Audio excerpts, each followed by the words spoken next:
Now, I don't know if you guys have heard, there's this little thing called the election coming up this year. And one of the issues in the election is the future of Social Security. If Congress does nothing, we could see a 25% cut in benefits within the next 10 years. And neither side of the aisle appears to have a plan. David Dooley, the co founder of the Social Security Risk Score, says that is not doing the rest of us, well, any good. They don't want their retirement income plan subject to political football. And so if we can see the train coming down the track right now, and we hear the whistle because the train's around the bend, we don't quite see it, we hear it, but we know it's coming. We know something with Social Security is going to have to change. How do we make decisions today to put our retirement income plan in a place that no matter what happens in DC, no matter who's there, that we have the peace of mind that we made decisions today to insulate ourselves so we're not worried about someone who's saying, vote for me because I won't take your benefit, or that person's going to take their benefits. So, what would you recommend now to hedge against a possible cut in Social Security benefits down the line? Probably, I think one of our biggest topics that gets people fired up is talking about the reduction of their Social Security benefits in the future. So I think the important takeaway from here is focus on what you can control. We obviously can't control what our politicians do. We can always vote, but at the end of the day, there can be changes. In fact, the Social Security Administration points out directly that if nothing changes, benefits could be reduced in as short as 10 years from now. So when we look at it and we think about, Social Security, first of all, I would say there's been no direct cut in the past in the sense that beneficiaries have seen a reduction in their payments that they're already receiving. But what we have seen is we've seen history as a guideline in how they have worked on trying to reduce what some of the benefits are. So number one, back in 1983, what they did is they increased the full retirement age. That reform changed it from 65 to 67. The second thing is in 83, they also passed the taxation of Social Security benefits.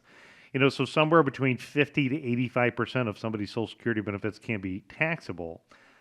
They've made changes and reductions in how they calculate what is called the cost of living increase.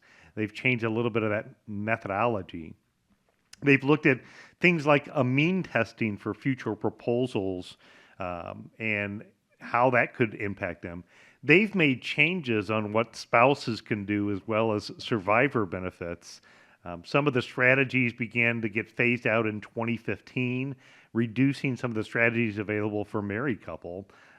You could see an increase in payroll tax. So there's things that are going to happen. But again, going back to what you can do about it and what you can take control of is in a situation. I'll give you an example. We recently met with a lady. She's coming in, and we'll call her Sarah. So Sarah's going to retire in the next month, and she wants to set up an income plan for her retirement. And she is going to have a big part of that income is going to come from Social Security, as it does for many retirees. So it's important to build out a plan that addresses what could it look like in the future and how to have a backup plan in place. The philosophy that we put together is called the independent income system. And within the independent income system, what we do is we look at the different buckets of money that are designed for specific purposes. One of the buckets of money that we look at is making sure that our retired clients have enough predictable, reliable income. So I would say Social Security falls into that category. You could count, dividends and interest income as more reliable income. You could count certain types of annuity income as more reliable income. And then once you have that income in place, the second thing that you could do is you could set up a bucket that would be a backup plan and also known as a pay raise account. So even in like Sarah's situation, in 10 years from now, things are probably going to get more expensive. So if we identified, which we did do in her plan, taking a portion of the money and setting it aside in a vehicle that at some point in the future she could turn that on as additional income, that would be a way to hedge a little bit against the risk of Social Security benefits being cut in the future. So you have a backup plan. Or If that doesn't happen, then she ultimately has the ability where she has a little bit of a pay raise account. So she's kind of hedged her bet there. So again, step number one is you want to protect what your current income needs are. Step number two is to build in a plan for a future pay raise. And then for there, step number three is to invest the remaining money for your long-term growth. That can be money that has more equity type of exposure, has the ability to, offset inflation for the long term. In fact, this is just one example of the many threats and opportunities that are currently facing our retirees.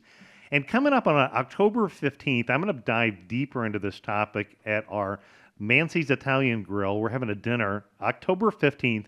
Going to be going over those threats and opportunities, talking a little bit about, again, how to hedge your bet with Social Security. But we'll also be talking about the fact that inflation's still really high, the fact that tax rates could go up in the future, and what happens if a market correction happens right away within your retirement plan. So giving you the insights of how to be able to position your portfolio and be able to kind of navigate the environment. Again, trying to put you in a situation where you're in control of the outcome with how you build out your plan. Even if Congress does nothing, that could still be trouble for Social Security. And it's just the reality of what, again, the administration right now on both sides really doesn't want to address. And 10 years goes pretty quickly. And so that can't be kicked down the curb forever. Somebody's going to need to put something in place and be able to address it. And the best thing to do in your situation is not rely on Washington to take care of you. It's all about controlling what you can control. And, 10 years from now, we'll be, if you're retiring within the next 5 years, if you're in that retirement red zone, that is going to happen over the course of your retirement. You can't idly just say, well, we're going to, make the best of it. Have a plan put in place. Threats and opportunities, something that the team at America's Retirement Headquarters talks about so often. When there are threats of looming interest rates or market volatility, there's an opportunity to look at fixed investments or perhaps buy into the market at a reduced rate. This is another one of those situations, being able to find those. So if you've got the time, they'd love to have you out there at Mansey's October 15th at 6 p.m. You can find out more information about that, including how to go ahead and reserve your seat by going to arhq.com, click on the events tab.